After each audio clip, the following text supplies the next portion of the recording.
அனைவருக்கும் வணக்கம். என்னுடைய பெயர் செல்வி. எனக்கு 23 வயதாகிறது. நான் எனது கல்லூரி படிப்பை முடித்துவிட்டு ஒரு தனியார் மருத்துவமனையில் செவிலியராக பணிபுரிந்து வருகிறேன். எனது அப்பா மரமில்லில் மரம் அறுக்கும் வேலை செய்து வருகிறார். எனது அம்மா எங்கள் வீட்டில் உள்ள வேலைகள் எல்லாம் பார்த்து கொள்வார். எங்கள் வீடு பெரிதும் வசதி இல்லாமல் நடுத்தரமான வாழ்க்கையை வாழ்ந்து கொண்டிருந்தோம். எங்கள் வீட்டில் என்னுடன் பிறந்தது வேறு யாருமே கிடையாது, நான் மட்டும்தான். அதனால் என் அப்பாவும் அம்மாவும் என் மேல் மிகவும் பாசமாக இருப்பார்கள். நான் கேட்கும் அனைத்தையுமே இல்லை என்றும் சொன்னதே கிடையாது.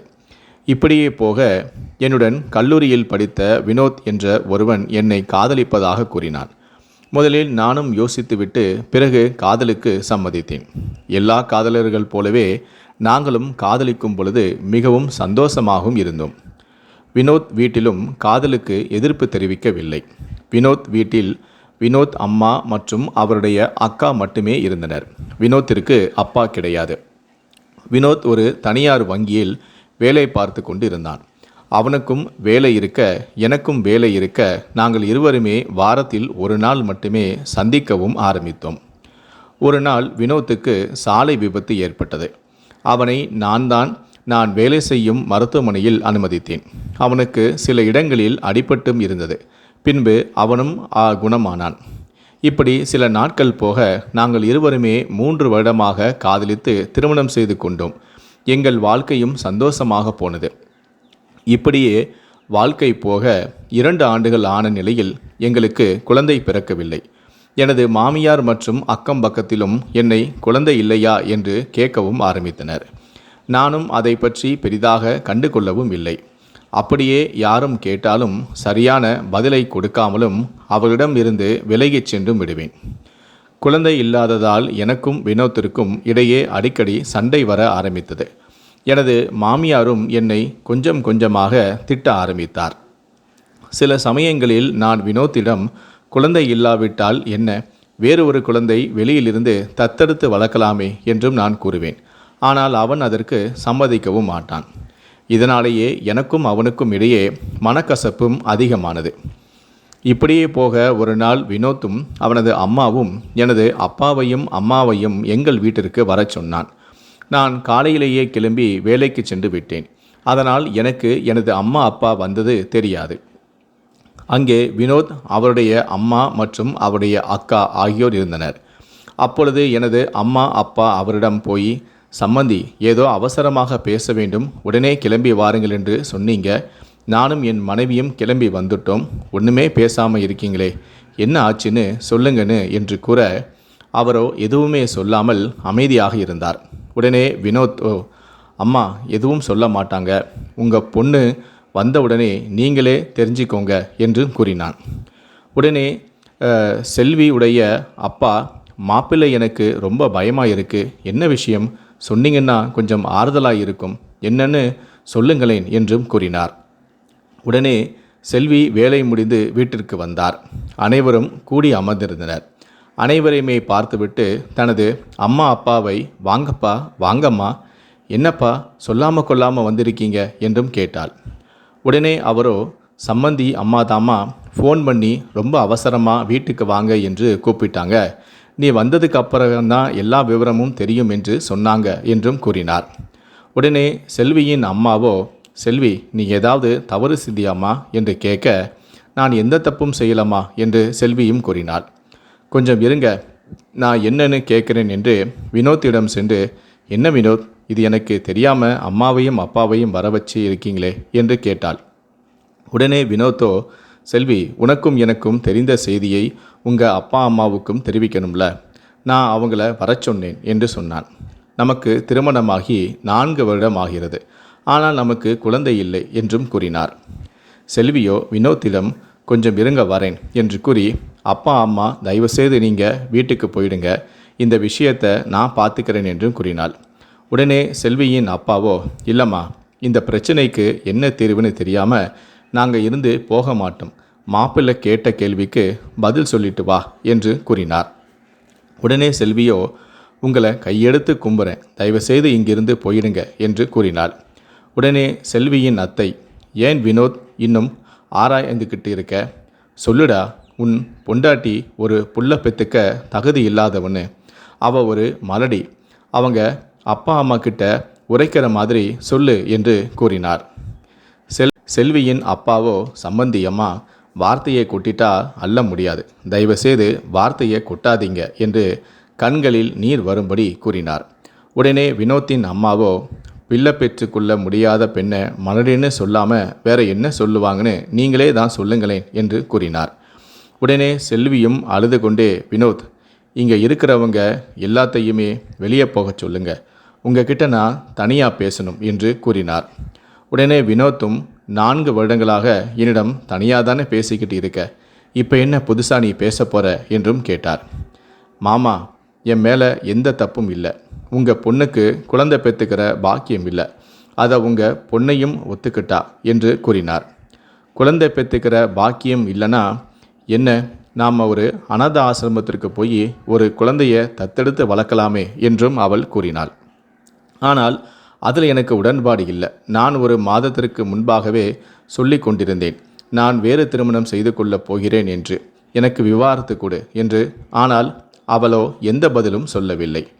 உடனே செல்வியின் மாமியாரோ, என் பொண்ணும் தான் இருக்கா, அவளுக்கு கல்யாணம் பண்ணி 1 வருடத்திலேயே பிள்ளை பெற்று கொள்ளவில்லையா, அது மாதிரி என் பையன் பெறத நான் கொஞ்சம் வேண்டாமா என்று ஆசைப்பட மாட்டேனா என்றும் கேட்டாள்.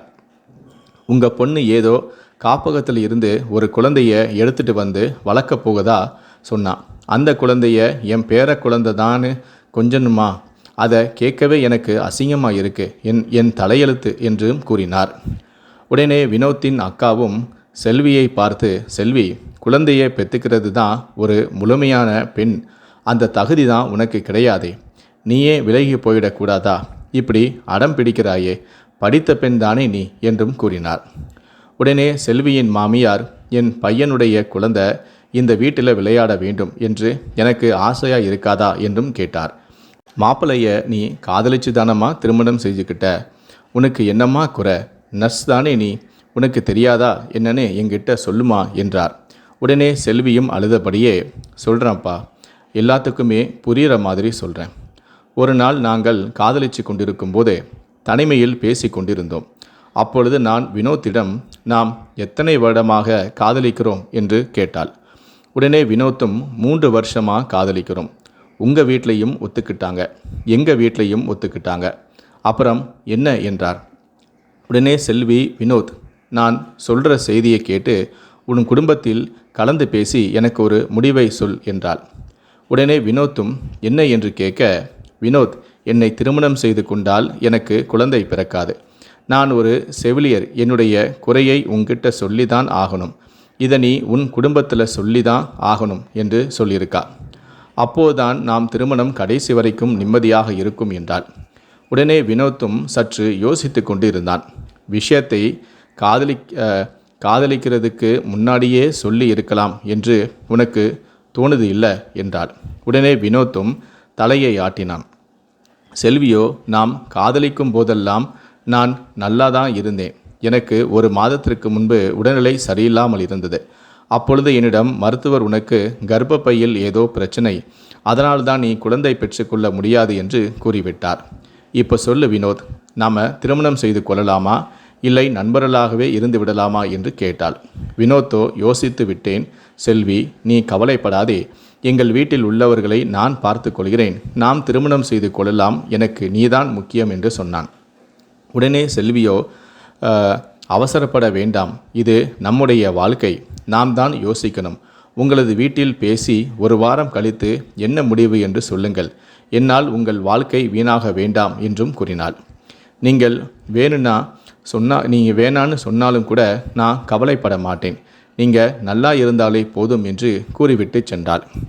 1 வாரம் கழித்து வினோத்தும் செல்வியை அதே இடத்திற்கு வரச் சொல்லி, எங்கள் வீட்டில் உன்னை பற்றி கூறினேன், அம்மாவும் அக்காவும் கொஞ்சம் வருத்தப்பட்டார்கள், பிறகு திருமணத்திற்கு முன்பே உண்மையை சொல்லிவிட்டாலே, அவளை பாராட்டியே ஆகணும், எனது அம்மாவும் அக்காவும் அந்த பெண்ணை தான் நீ திருமணம் செய்து ஆக வேண்டும் என்று கூறினர் என்று சொன்னார். இப்போது நான் சொல்கிறேன், நீதான் மனைவி என்று என் மேல் சத்தியமும் செய்தார். உடனே செல்வி, வினோத், நீங்கள் குழந்தை இல்லை என்று கவலைப்படாதீர்கள். நாம் அனாதை ஆசிரமத்திலிருந்து 2 குழந்தைகளை தத்தெடுத்து வளர்க்கலாம் என்றும் சொன்னார். இதில் உங்களுக்கு வருத்தம் இல்லையே என்று கேட்க, எனக்கு வருத்தம் எதுவும் இல்லைம்மா, எனக்கு நீதான் வேணும். நாம் 2 குழந்தைகளை தத்தெடுத்து நம் குழந்தை போல வளர்க்கலாம் என்று வினோத்தும் சொன்னார். இதை அனைத்தையுமே அனைவரின் முன்னிலையிலும் செல்வி கூற, உடனே செல்வியின் மாமியார், இதை பற்றி என் பையன் எதுவுமே இதுவரை என்கிட்ட சொன்னது கிடையாது என்று கூற, வினோத்தின் அக்காவும் என்னிடமும் எதுவுமே சொல்லவில்லை என்றும் சொல்கிறார். செல்வியின் மாமியார் இதில் நாங்கள் யாரை நம்புகிறது என்று கேட்க, உடனே செல்வியோ, இதோ இருக்காரு, இவரையே கேளுங்க என்று வினோத்தை கேட்கச் சொன்னார். நான் வினோத்திடம் திருமணத்திற்கு முன்னாடியே எல்லா உண்மையையும் சொல்லிவிட்டேன். உங்கள் பையன் பொய் சொன்னதுக்கு என்னால் எதுவுமே செய்ய முடியாது என்றாள். நீங்கள் எதுவாக இருந்தாலும் உங்கள் பையன்கிட்ட கேட்டுக்கங்க, என்கிட்ட வருத்தப்படாதீங்க என்று சொன்னாள். இதே போல அங்கே ஒரு வக்கீலை முன்பே வர வைத்திருந்தார்கள். அவரிடமும், வக்கீல் அம்மா, என்கிட்ட விவாகரத்து கையெழுத்து எல்லாம் போட மாட்டேன், நீங்கள் இங்கே இருந்து கிளம்பி விடுங்கள் என்றும் கூறினார்.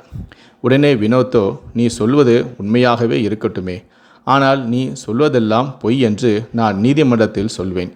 உனக்கு குழந்தை பிறக்காது, எனக்கு தான் சாதகம், நீ எனக்கு விவாகரத்து கொடுத்து தான் ஆக வேண்டும் என்றும் கேட்டான். இல்லனா உன்னை மலடி என்று சொல்லி நீதிமன்றத்தில் அசிங்கப்படுத்தி விடுவேன் என்றும் கூறினான். உடனே செல்வியின் அப்பாவோ, மாப்பிள்ளை, என் பொண்ணு வாழ்க்கையை நாசமாக்கிடாதீங்க என்று அழுது கொண்டே வினோத்தின் காலிலும் விழுந்தார்.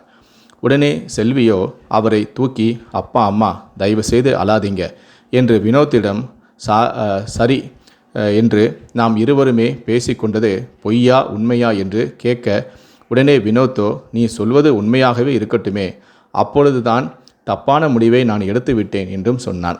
அப்போது எனக்கு சரியா பட்டது, இப்போது எனக்கு சரியா படலை. எனக்கு குழந்தை பெற்றுக்க தகுதி இருக்கு, நான் எதுக்கு அடுத்த பிள்ளையை எடுத்து வளர்க்கணும்னு என்று வினோத்தும் கூறினான். செல்வியும் அழுது கொண்டே, வினோத், அப்போ ஒத்துக்கிட்ட, இப்போ ஏன் மாற்றி பேசுகிற, ஏன் பொய் சொல்கிற என்றாள். வினோத்தும், அப்போ ஒத்துக்கிட்டேன், இப்போ ஒத்துக்க முடியாது, எனக்கு கண்டிப்பாக விவாகரத்து வேண்டும் என்றும் கேட்டான். உடனே செல்வியின் அத்தை செல்வியின் அப்பாவிடம், உன் பிள்ளைய மலடின்னு சொன்னதுக்கு அவ்வளவு நீலக்கண்ணீர் வடிச்சியே, இப்போ உன் பிள்ளைய ஊரே உன்னை கேட்கும், என்ன சொல்லுவாய் என்று கேட்டார். உடனே வினோத்தின் அக்காவும், இதெல்லாம் நடக்கக்கூடாது என்றால் விவாகரத்து நோட்டீஸில் கையெழுத்து போட சொல்லுங்கள் என்றும் சொன்னார். செல்வியோ வினோத்திடம், வினோத், கடைசியாக கேட்குறேன், மனசாட்சியோட சொல்லு, குழந்தை பெற்றுக்க தானே தகுதி இல்லை, அதுக்கு என்னையே விற்றுவியா என்று கூற, வினோத்தும், அதெல்லாம் எனக்கு தெரியாது, எனக்கு விவாகரத்து வேணும் என்றும் கூறினான். உன்னை வக்கீல் அம்மாவிடம் எங்கே கையெழுத்து போட வேண்டும் என்று சொல்லுங்கள் என்று செல்வி கூற, செல்வியின் அப்பாவோ அதை தடுத்தார். இல்லப்பா, இதற்கு அப்புறமா முடியாது, நான் படிச்சு இருக்கேன், என்னால் என்ன பார்த்து கொள்ள முடியும் என்று அவரிடம் சமாதானம் கூறிவிட்டு அந்த பத்திரத்தில் அவள் உடனடியாக கையெழுத்தையும் போட்டார். கையெழுத்தை போட்டுவிட்டு வினோத் கட்டிய தாலியையும் கலட்டி வினோத்தின் மேல் எறிந்தாள். பிறகு கொஞ்சம் இருங்கள் என்று வீட்டிற்குள் சென்றாள். அனைவரும் ஏன் இவள் வீட்டிற்கு செல்கிறாள் என்று பார்த்து கொண்டிருக்க, அங்கிருந்து ஒரு ரிப்போர்ட்டை எடுத்து வந்து, இங்கே பாருங்க, உங்களுக்கு தெரியாத உண்மையை இப்போ நான் சொல்கிறேன், அதுக்கான ஆதாரம் என் கையில் இருக்குது என்றார். வினோத்தை பார்த்து, நாம் திருமணத்திற்கு முன்பு உனக்கு ஒரு விபத்து ஏற்பட்டது, ஞாபகம் இருக்கிறதா என்று கூற, அனைவருமே ஆமாம், அதற்கு என்ன இப்போ என்று கேட்க, உனக்கு அறுவை சிகிச்சை செய்யும் பொழுது அங்கே நான் தான் இருந்தேன்.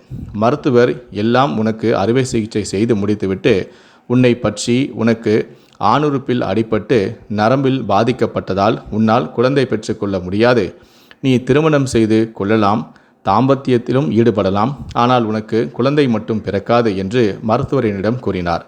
அதை கேட்டு நான் அதிர்ச்சியும் அடைந்தேன்.